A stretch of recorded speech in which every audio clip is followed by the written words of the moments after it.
కొండమరాజు వెంకమ్మ మన వాళ్ళందరూ కూడా చాలా అమాయకులుగా పోతున్నారు. ఈ సత్యమైన శక్తిని ఎవరు గుర్తించడానికి ప్రయత్నించలేదు. కేవలం దైవాంశ సంభూతులుగా కనిపిస్తున్నాడు. ఆకలి అని చెప్పడు, నిద్ర అని చెప్పడు.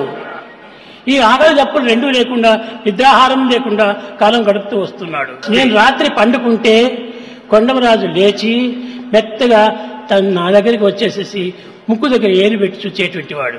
శ్వాస వస్తుందా లేదా అని, కడుపు లేయటము పోవటము ఇట్లాంటివి ఏం కనిపించలేదు. సోహం సోహం సోహం అనేటువంటిది కనిపిస్తుంటుంది. కానీ ఏమి గాలి కూడా కనిపించడం లేదే. నా శరీరంకి ఏమైనా జబ్బు ఏమైనా ఉందేమో. ఈ పరీక్షలకంతా నేను ఎందుకు పోవాలన్నాడు. కూర్చున్నాడు. ఊరికి 2వ వారము కొండమరాజు ఇంటికి గుంపులు గుంపులు బయలుదేరి వచ్చారు.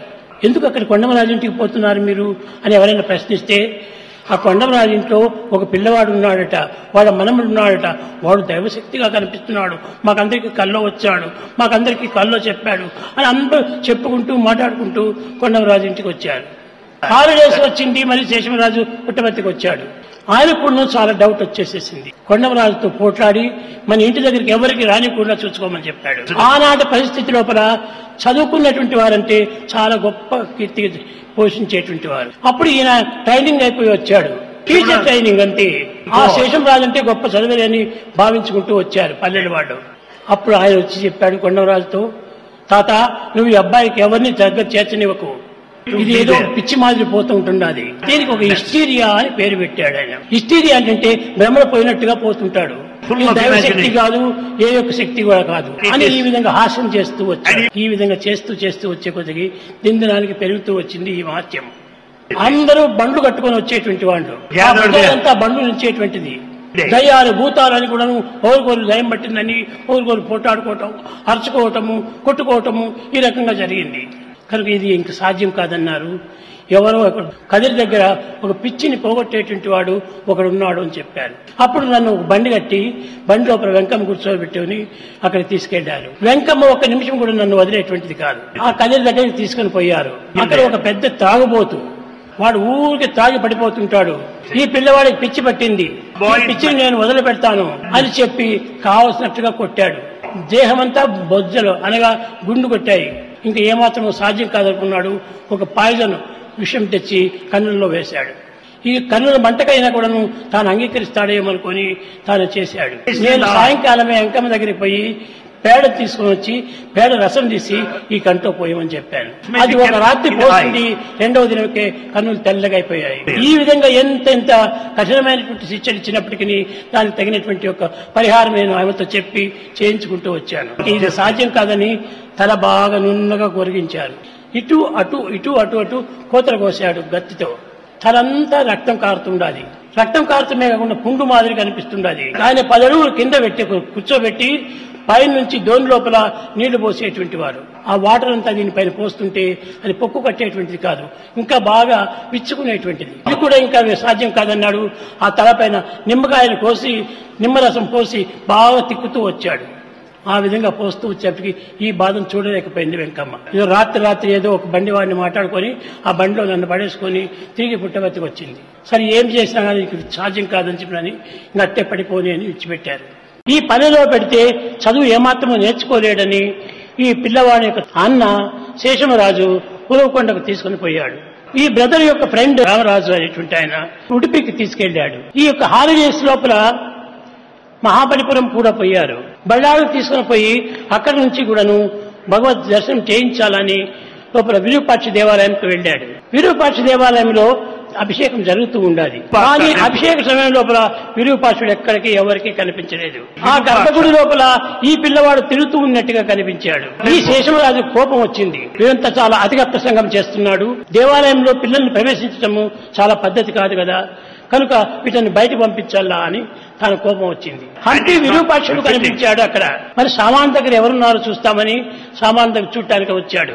ఆ సామాన్ దగ్గర సత్యమే కూర్చున్నాడు. లోపల పోయి చూస్తే ఆ విరూపాక్ష దేవాలయం లోపల సత్యమే కనిపిస్తున్నాడు. ఇది ఏమిటి, చాలా ఆశ్చర్యమా లేకపోతే నా పిచ్చితనమా అని ఆనందమానం చేసి భార్యను సామాన్ దగ్గరని కూర్చోబెట్టాడు. కనుక ఈ విధంగా వస్తుంటే వారి స్నేహితుడైనటువంటి రామరాజు ఆ యొక్క పిల్లవాడిని చూచాడు. ఆ పిల్లవాడి చుట్టూ తల చుట్టూ కూడాను జ్యోతిగా వెలుగుతున్నటువంటిది తన కంటికి కనిపించింది. అప్పటి నుంచి ఇతను ఎవరితో చెప్పలేదు. అసలు శేషమరాజుకి ఇవన్నీ అంటే చాలా అనుమానాలు. శేషమరాజుకి ఏమాత్రం చెప్పకూడదని భార్యాభర్తలు లోపల మాట్లాడుకున్నారు. ఈ హాలిడేస్ అంతా అయిపోయిన తర్వాత ఇంటికి పంపించే సమయం లోపల ఈ పిల్లవాడికి ఏదైనా ఒక గుడ్డలు కుట్టించాలా అని ఆ యొక్క రామరాజు సంకల్పించుకున్నాడు. నాకు ఒక నిక్కరు ఒక షర్టు తీసుకుని వచ్చాడు. నేను ఇవి అంగీకరించలేదు. నాకు ఇవన్నీ వద్దు అని తిరిగి బాగా పొట్టం కట్టి వాడి ఇంటి లోపలనే పెట్టాను. ఆనాడు పిల్లలందరికీ కాలర్ పిన్ అనేటువంటిది చాలా ఇష్టము. శ్రీమంతులు అనేటువంటి వారి బిడ్డలకంతా కాలర్కు ఒక పిన్ను గుర్తించి దానికి బంగారు పిన్ను వేసేటువంటి వారు. అప్పుడు ఈ రామరాజు మేము ఉరవకొండకు బయలుదేరి వస్తుంటుంటే నాకు ఒక పిన్ను వేశాడు. ఆనాడు ఇంటికి వచ్చి పుస్తకాలు తీసుకుని స్కూల్కు వెళుతున్నాడు. ఆ ఉన్నట్టు ఉండి కాలర్ పిన్ అక్కడ జారి పడిపోయింది. అక్కడనే పుస్తకాలు పారవేశాడు. ఇంటికి వచ్చాడు. నేను సాయిని తెలియము నిక్కముగను మమలబాయము యత్నములు మానుకొనము నాకు మీతో సంబంధం ఇంకా కాదు నన్ను బట్ట ఎటువంటి గనుడికైనా అని ఒక పద్యం చెప్పాడు. శేషమరాజు కొంచెం కవి నవ్వినాడు. ఇది ఎవరో చెప్పించారు వీడికేమిటి ఈ ముఖానికి ఇంత కవిత్వం వస్తుంది అని హాస్యం చేశాడు. పారవేసి ఇంటికి వచ్చేశాడు. ఈ దేహం పైన చాలా అభిమానం కలిగినటువంటి వారు ఎక్సైజ్ కమిషనర్ హనుమంతరావు అనేటువంటి వాడు. అతని పిల్లలు కూడా స్వామి అంటే చాలా అభిమానం. ఈ విధంగా స్కూలుకు రాలేదని చెప్పి తండ్రి గారికి చెప్పేటప్పటికీ తండ్రి గారు కారు వేసుకొని వచ్చేసి కారులో కూర్చోబెట్టుకొని తన కంపౌండ్కి వెళ్ళి తీసుకెళ్లాడు. ఎంతనో కుర్చీ అడిగాడు, బాబు నీకెందుకు ఈ విధంగా కలిగింది మనసు? ఇంట్లో ఎవరైనా వదినో అన్నో ఎవరైనా తిట్టారా కొట్టారా? ఎందుకు ఈ కారణము అని అడిగాడు. అప్పుడు అక్కడ కూడా ఒక కవిత్వం చెప్పాడు. ప్రాపంచిక సంబంధం పిన్నై తొలగని క్షేత్ర దర్శనం కూడా చెల్లిని హంపింది. ప్రాపంచిక సంబంధము ఒక చిన్న పిన్ను వంటిది కాబట్టి ఆ పిన్ను నేను తొలగించుకున్నాను. మాయ తొలగని గృహమును బాయగా తొలగాను. నేను ఈ ఇంటిలో ఉండను అని బయలుదేరిపోతుంటే ఆ యొక్క ఎక్సైజ్ కమిషనర్ హనుమంతరావు తన కారులో తీసుకుని తన ఇంటికి వెళ్ళాడు. అక్కడ కూడా ఎవరింటికి నేను పోలేదు. ఆ హనుమంతరావు ఇంటికి కూడా నేను ప్రవేశించలేదు. వారి ఇంటి ముందర ఒక రాయి ఉండేది గుండు. ఆ గుండు పైన కూర్చున్నాను. ఆ గుండు పైన కూర్చొని ఎవరితోనో మాట్లాడలేదు. ఏమిటి ఈ పిల్లవాడికి ఈ విధమైన మార్పు కలిగింది అని అందరూ ఆశ్చర్యపడుతూ వచ్చారు. సాయంకాలము స్కూల్ నుంచి శేషమరాజు ఇంటికి వచ్చాడు. ఇంటికి వస్తూ తన వెంట తన తమ్ముడిని తీసుకుని రావాలని ఎంతనో ప్రయత్నం చేశాడు. ఈ పిల్లవాడు నేను రాను అని మొండి పెట్టాడు. అప్పుడు ఈ హనుమంతరావు, నాయన ఇప్పట్లో అతని పిల్లవాడిని ఏమి హింస చేయకండి, మా ఇంటిలోనే ఉండి తర్వాత కొంచెం శాంతపడిన తర్వాత నేనే తీసుకుని వస్తానని చెప్పాడు. ఆనాటి నుంచి ఆ గుండును నేను వదలలేదు. ఆ గుండె నేటికి కూడాను ఉరవకొండలో ఉంటుండాలి. ఇప్పుడు మన అనంతపురం జిల్లా ఆంధ్రప్రదేశ్ లోపల ఆంజనేయుడు ఉన్నాడు. ఆయన ఇప్పుడు ఆ గుండు పైన కూడాను ఒక పెద్ద మందిరం కట్టించేసి గొప్పగా క్షేత్రం బాధ చేసి దానికి ఒక పెద్ద హాలు కట్టించాడు. అప్పుడు ఇది ఎట్ట సత్యం అవుతుందని ఒక ఫోటో తీశాడు. నా ముందు ఆ గుండు ఉంది, గుండుకు పైన సాయిబాబా ఉన్నాడు. అది ఫోటోలో అంతా వచ్చింది. ఆ ఫోటోస్ అందరికీ పంచారు. మనస భజరే గురు చరణం దుస్తర భ్రమ సాగర తరణం